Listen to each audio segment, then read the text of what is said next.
भगवान कृष्ण को भगवान विष्णु के 8वें अवतार के रूप में और अपने आप में सर्वोच्च भगवान के रूप में पूजा जाता है। वह करुणा, कोमलता, प्रेम के देवता हैं और भारतीय देवताओं में सबसे लोकप्रिय और व्यापक रूप से पूजनीय हैं। उन्होंने हमें जीवन, प्रेम, खुशी, धर्म, मोक्ष, मुक्ति, भक्ति, योग, ध्यान, धर्म, सत्य के बारे में सब कुछ सिखाया।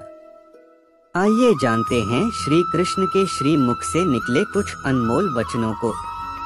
भगवान श्री कृष्ण इस अनमोल वचन के माध्यम से कार्य करने की नियत का उल्लेख करते हैं। जब किसी भी कार्य करने में अगर लालच होगा, बेईमानी होगी, जलन होगी तो वो काम न तो सही होगा और न ही उसके परिणाम फलदायी होंगे। इसके अतिरिक्त जिस कार्य को हम पूरे मन से प्रेम पूर्वक करेंगे तो वो न सिर्फ हमारे लिए बल्कि समाज के लिए भी हितप्रद होगा। जो व्यक्ति कामी प्रवृत्ति का होता हो, जिसके मन में लोभ होता है और जो अत्यधिक क्रोधी स्वभाव का होता है, उसके लिए नरक के द्वार सदैव खुले होते हैं। अर्थात ऐसे व्यक्ति को तो सिर्फ नरक में ही जगह मिलती है। भगवान श्री कृष्ण ही इस सृष्टि के पालनहार है। वही इस संसार की शुरुआत थे, वही मध्य और वही अंत होंगे। मनुष्य सब कुछ चाहता है पर सब कुछ उसे नहीं मिल सकता। आपको जो नहीं मिला उसके लिए पश्चाताप मत करो और जो आपसे खो गया, जो आपसे अलग हो गया, उसके लिए निराश भी मत हो। हर व्यक्ति श्री कृष्ण से जुड़ा है और श्री कृष्ण हर व्यक्ति से जुड़े हैं।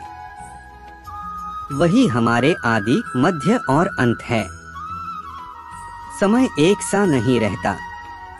आज दुख है तो कल सुख भी आएंगे और सुख के बाद दुख भी आना स्वाभाविक है।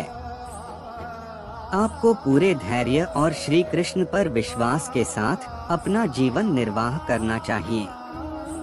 लोग अक्सर सच कहने से बचते हैं या डरते हैं, पर सत्य कभी छुप नहीं सकता और न ही कभी मिट सकता है। कितना भी छुपा ले पर सच तो उजागर हो ही जाएगा।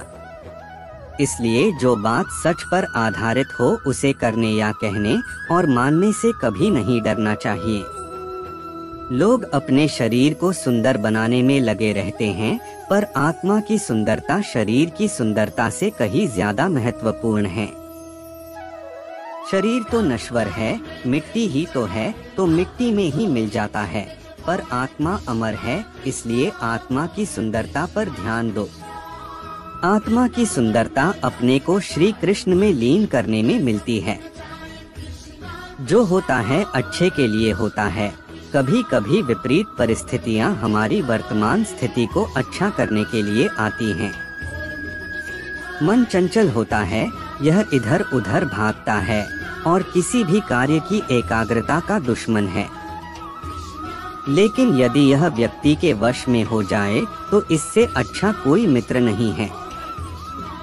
मन को एकाग्र करना जरूरी है, बस थोड़े से प्रयास और अभ्यास की जरूरत है। श्री कृष्ण उन्हीं के हैं जो श्री कृष्ण के हैं। भगवान तो बस प्रेम भक्ति के भूखे हैं।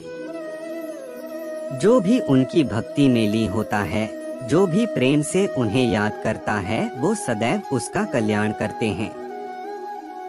जब भी आप कोई बुरा कार्य करते हो या अच्छा कार्य करते हो, आपको लगता है कि कोई देख नहीं रहा, तो यहाँ श्री श्री कृष्ण कहते हैं कि तुम जो कुछ भी कर रहे हो, मेरी दृष्टि सदैव तुम पर है। इसलिए आप यह मत समझे कि आप अकेले हैं, आपके साथ श्री कृष्ण सदैव हैं। जो कुछ हुआ अच्छे के लिए हुआ, जो हो रहा है अच्छे के लिए हो रहा है, जो होगा वह भी अच्छे के लिए ही होगा। तो सकारात्मक रहो और अपना कर्म करो। हमारी सफलता और असफलता इस बात पर निर्भर करती है कि हम खुद पर कितना विश्वास करते हैं। व्यक्ति जो चाहे बन सकता है, यदि पूरे विश्वास के साथ अपने लक्ष्य पर लगातार चलता रहे। कहते हैं मन के हारे हार है और मन के जीते जीत। जिस प्रकार सकारात्मक विचारों से सफलता मिलती है, उसी प्रकार नकारात्मक विचार असफलता के मार्ग की ओर अग्रसर करते हैं। क्योंकि जैसा हम सोचते हैं वैसे ही हम बनते जाते हैं और अपने विचारों के माध्यम से ही हमें नकारात्मक और सकारात्मक परिणाम मिलते हैं। मनुष्य ही एक ऐसा प्राणी है जो कर्म करता है, इसलिए कर्म करना प्रत्येक व्यक्ति का धर्म भी है। कर्म कार्य करने वाला व्यक्ति है कर्मवीर कहलाता है। इसलिए कार्य करते रहना खाली बैठे रहने से हमेशा बेहतर होता है। श्री कृष्ण विष्णु जी के 8वें अवतार, जगत के पालनहार और धनुर्धनों में श्रेष्ठ अर्जुन जहाँ होते हैं, वहाँ निश्चित ही विजय, असाधारण शक्ति और नैतिकता होती है। न तो समय रुकता है और न ही एक सा रहता है। बुरा समय हो या अच्छा समय बदलता जरूर है। आज बुरा है तो कल अच्छा, और अच्छा तो फिर बुरा समय जरूर आएगा। सुख के बाद दुख और दुख के बाद सुख आते जाते रहते हैं। इसलिए इस पर हमारा कोई वश नहीं है, लेकिन कर्म पर हमारा वश जरूर है। आप सिर्फ कर्म करिए, फल की चिंता किए बगैर। समय आने पर फल जरूर मिलेगा।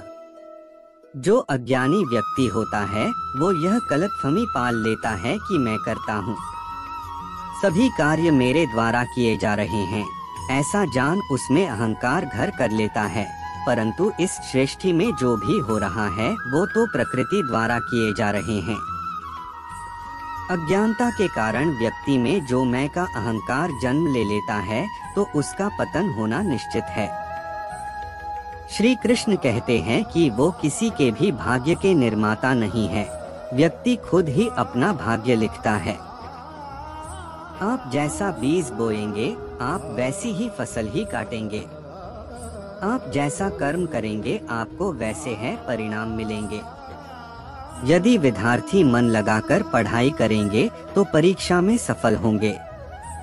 इसलिए हर व्यक्ति का भाग्य तभी बदलेगा जब वो ऐसे कर्म करेगा।